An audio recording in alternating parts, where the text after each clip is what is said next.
Warning. CTR Samsung YT Productions animations and the series Super Mario Corbin may contain content not suitable for all audiences, especially those sensitive and/or under the age of 18. Therefore, all viewers be strongly cautioned. I am not responsible for any issues caused. I say again, all viewers be strongly cautioned.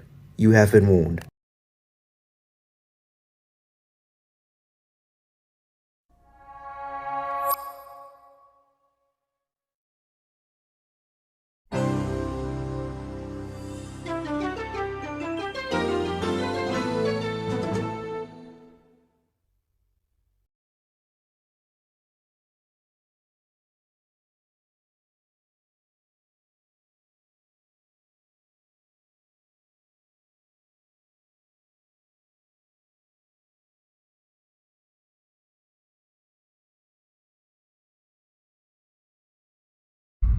The year is 1917. Fighting rages on the Eastern Front of the First World War. Both Germany and Russia are on the brink of collapse. Soldier, I need you to bring me this man. Got it. Found him, sir. What? No, not Lenin. Lenin, the Russian communist. What? Why would I need a beetle? Lenin, the Russian communist. He was exiled to Switzerland. You know what? I'll do it myself.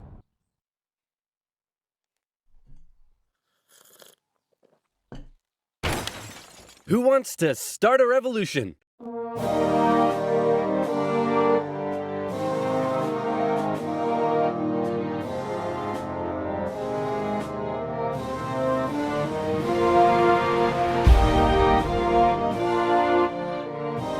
The Germans put Lenin on a train and sent him all the way back to Russia, hoping he and his mates would create an internal crisis. And create an internal crisis they did. The government was overthrown, and Lenin was in charge. He immediately pulled out of the First World War, made the country communist, started a 3-year-long civil war, got shot, broke the economy, caused a famine, and then he died. On his deathbed he said, "Hey man, tell whoever's in charge of giving people jobs not to let that jerk Stalin become the next leader." By the way, who did I put in charge of giving people jobs? That would be Stalin, sir. Stalin was a rising force in the Communist Party. He still had some opponents, but conveniently, all of them were arrested or disappeared. So that was lucky. And so Stalin took over. He implemented his 5-year plans, which transformed the country from an agriculture-based economy to an industrial one. And like Lenin before him, he reigned with terror. Anyone who dared criticize or oppose him would either be killed or left to rot in the horrendous Soviet work camps. Then a short man with a silly mustache tried to take over the world, punched the Russians all the way to Moscow, and then the Russians, with some help from their faithful ally, the Winter, punched them all the way back to Berlin. At this point, being allies, America, the UK, and the Soviet Union were good chums. They held a couple of conferences near the end of the war to decide what would happen next. Hey Stalin, after all your trials and tribulation, you must be pretty happy to be standing here in Berlin. Tsar Alexander made it all the way to Paris. Hey, just give me a second. Hey man, I think something's up with Stalin. I know, right? What should we do? Shall I tell him about the bomb? Yeah, tell him about the bomb. That will scare him. So, we got this crazy new big A-bomb that can destroy an entire city in one go. Yes, my spies told me already. Oh wait, I meant to act surprised. Wow, that's amazing. He already knew. How? Am I sure I want to send nuclear secrets via unsecure public coffee shop Wi-Fi? Am I ever? Dude, use a VPN. Does the A stand for atomic or ass? Then America dropped their big A-bomb on Japan, and World War II officially came to an end. Hooray, we won! Okay, so now it's time to establish the New World Order. Stalin, you're in charge of Eastern Europe. Now, we want you to let them all hold elections. Oh yes, of course, elections. And these elections will be free and fair, right? Oh yes, certainly, free and fair. Definitely free and fair. Communist, communist, communist, communist, communist, communist. If that's not free and fair, I don't know what is. Throughout Eastern Europe, Soviet puppet governments were established as a buffer zone between the USSR and the West, with Churchill proclaiming an Iron Curtain had descended across the continent. The relationship between the old allies was deteriorating fast. Over the next few years, the British intervened in the Greek Civil War to prevent a communist takeover. In Turkey, the Russians began demanding more control of Turkey's sea access routes, which prompted the US to send their largest battleship to Turkey for a friendly visit. After World War II, Iran was now occupied by both the Soviets and the British, with an agreement to both pull out once the war was over. The British pulled out. Stalin was like, you know what? I think I might stick around. All in favor of kicking Russia out of Iran? You want to know something? You guys suck. Pressure from the UN forced the Soviets to leave, and with the establishment of NATO, the Soviets had no doubt that the West was out to encircle and destroy them. And America announced the Truman Doctrine, in which they basically said, those guys are not cool, cannot be trusted, and we will do everything we can to prevent the spread of communism around the world. Many viewed this moment as the official declaration of the Cold War. Back in Europe, everyone was living in a post-apocalyptic void brought on by the Second World War. Cities reduced to rubble, not enough food. It was terrible. This is great. The more they suffered, the more likely it is they'll turn to communism. Dude, you're really messed up. What's wrong with you? My father used to punish me severely. America realized what was going on and quickly made a move. Under the Marshall Plan, they sent $12 billion to Western Europe for its economic recovery. The countries of Stalin's Eastern Bloc looked on with envy. Hey, Czechoslovakia, you want to come get some economic aid? Yeah, but I have to check with my mom first. Sorry, America. I can't come. This was a full-on economic battle raging between capitalism and communism in Europe. If the Western nations developed faster and better than the East, that would be a defeat for Stalin. So he set up his own rival economic recovery plan, which he called Comecon, and he also set up Cominform, which gave him more political control over the Eastern Bloc. But nowhere did this economic battle rage harder than in the city of Berlin. Caught over 100 miles behind Soviet lines, the city had been divided up between the Allies, and the western segments were still under Western control. East Berliners could travel freely to West Berlin, see the economic prosperity and think, maybe this communism thing ain't so great after all. I'm gonna have fun tonight. You're home late. Oh, Stalin. I was just out with my friends. Friends? You stink of capitalism! You're out engaging in imperialist debauchery again! I swear, Ivan, I can't keep doing this. Stalin wanted the West out, so he said, hey, guess what? I'm blockading all of your supply routes to West Berlin. What are you gonna do about it? I'm about to end this man's whole career. I suppose we'll just fly the supplies in.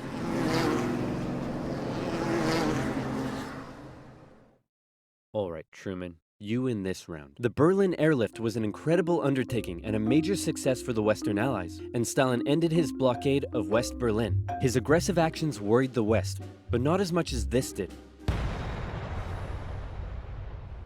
The Soviet Union had developed their very own atomic bomb. The USA no longer had a nuclear monopoly. The world now knew that if a major war broke out between the two superpowers, it would be more destructive than anyone could imagine. So it was comforting when Stalin came out and said that war between the Soviet Union and the West was unlikely. Oh, wait, inevitable. He said it was inevitable. Hey, you know who I haven't checked in on in a while? My good friend China. Whoa, what happened to you? What happened to them was a full-blown civil war that had been going on since 1927. The People's Liberation Army, under the leadership of Mao Zedong, successfully defeated the Republic of China, who fled to Taiwan. The now communist China and the Soviet Union signed a mutual defense treaty. This was terrible news for the West. But wait. There's more. After the Second World War, Korea was divided along the 38th parallel. In the north, the Soviets set up a communist regime. In the south, America set up an anti-communist regime. Both were led by very sweet-looking old men, but don't let that deceive you. They were both ruthless dictators, and both dreamed of reuniting Korea under their own regime. Now that he had the bomb, Stalin was feeling a little more cocky, and he finally gave Kim permission to attack. The North launched a surprise invasion of the South on June 25, 1950. With Soviet aid, the North Koreans steamrolled through, taking Seoul in just 3 days and replacing one ruthless dictator with another. The UN were freaking out and quickly created an emergency force made up of troops from 16 countries to defend the South. The West still held Busan and made landings at Incheon near Seoul. They pushed the North Koreans out of Seoul, replacing the ruthless dictator that had replaced the first ruthless dictator with the same ruthless dictator that had previously been replaced by the new ruthless dictator.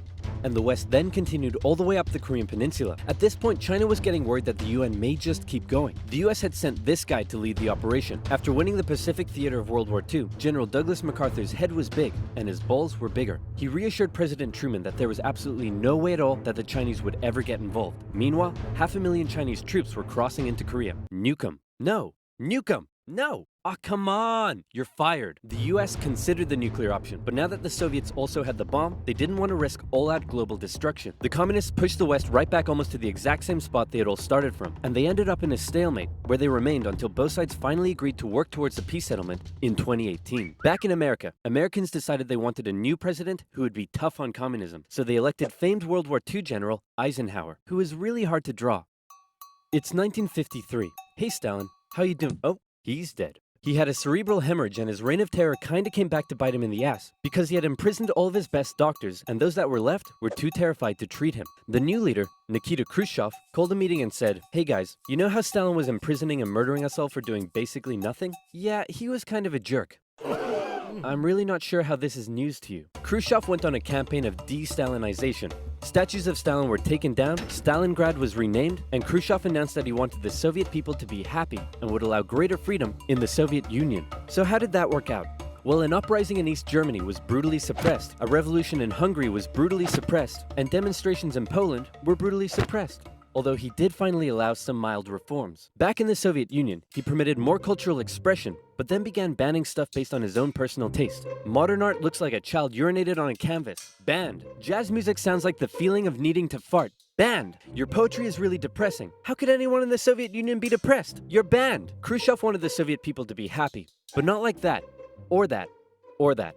Young people began enjoying abhorrent Western pop culture. Son, remove that disgusting imperialist apparel at once. Shut up, Dad. You can't tell me what to do. Well, would you look at that? Turns out he can tell me what to do. The West had initially liked the cut of Khrushchev's jib, but world events soon soured relations even more. The two sides were spying on each other a whole lot throughout the Cold War. The KGB had spies and informants in nearly every aspect of Western life and government, so much so that whenever the US tried to send spies into the Soviet Union, the KGB were usually ready to arrest them on the spot. Members of the Manhattan Project aided the Soviet Union in acquiring the bomb. Some American officials believed they were on the wrong side. I'll sell you 3 secrets for $5 million. Okay. Go ahead. The Allies are digging a tunnel under East Berlin to tap your communications. There's an American agent living at this address in Moscow, and sometimes, when I'm home alone, I like to put on my wife's dresses, sit in the corner, and cry for hours. Very interesting. In America, fear took hold during the Red Scare and the McCarthy trials. American values imploded as fear of communism collided with freedom of thought and expression, and communist kind of became a buzzword thrown around to describe anything people didn't like. Hollywood? Communist. Your next door neighbor's dog? Communist. When the grocery store cashier asks if you need a bag when you clearly can't carry 10 tubs of Baconaise in your hands, communist. But one area in particular where the US had an edge over the Soviet Union was in its espionage technology. In particular, U-2 spy planes flew across Russia carrying out surveillance from the skies. There was a nasty incident in 1960 though, when one was shot down and Khrushchev was furious. Who the hell is this? He's a high-altitude weather enthusiast who flew off course. Okay, that sounds plausible. Wait a minute! Why does he have a gun and a poison needle? Because he's a very naughty high-altitude weather enthusiast. But much to America's concern, the Soviet Union appeared to be ahead in the space race. Everyone freaked out when Russia launched the world's first satellite, and then they actually sent a man into space. Even worse, there also appeared to be a missile gap in the Soviets' favor, and Khrushchev was so confident that he even allowed the US to set up a technology exhibit in Moscow, attended by a certain Vice President Richard Nixon. Check this out, we have color TV. Yes, but we've been to space and can obliterate you with our massive nuclear arsenal. Check out this vegetable peeler.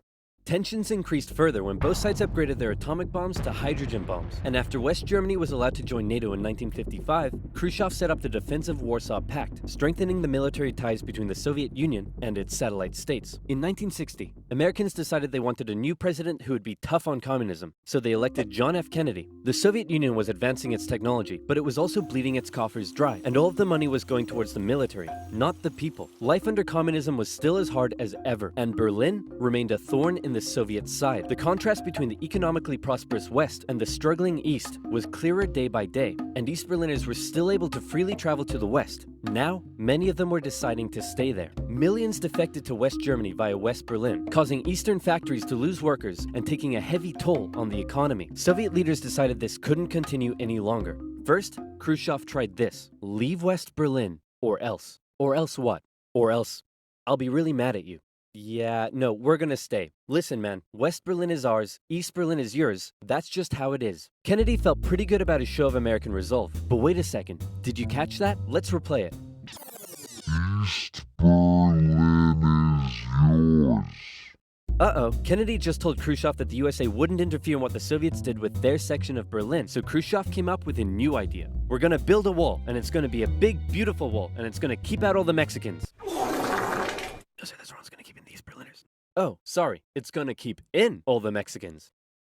On August 13th, 1961, Berliners woke up to find their city divided into two, with barbed wire and guards blocking the border between east and west. Over time, a wall was constructed throughout the city. Families were torn apart. Thousands would risk their lives escaping over the wall, and hundreds would die trying. To the despair of Berliners, the West were unable to do anything about it. But the wall did put on full display the failure of the communist system. As Kennedy said, democracy is not perfect, but we have never had to put a wall up to keep our people in.